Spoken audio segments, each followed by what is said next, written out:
कलाम जनाब शहजाद कैस का है। 7 पुश्तों पर मेरी एहसान होना चाहिए। आपको एक शब मेरा मेहमान होना चाहिए। आसमानों पर अगर बनते हैं जोड़े तो जनाब मस्जिदों से इश्क का ऐलान होना चाहिए। जिंदगी के हम सफर में और खूबी हो ना हो, शायरी की सिमत कुछ रुझान होना चाहिए। हुस्न वालों की अदा से हाथ से होते तो हैं, लड़कियों का चलने पे चालान होना चाहिए।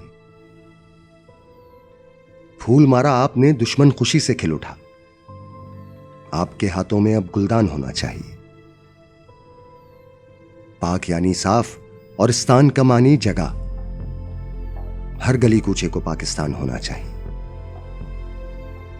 कैस जैसे मुंतखब हों भारी राय से जहां, आशिकों का भी कोई ऐवान होना चाहिए।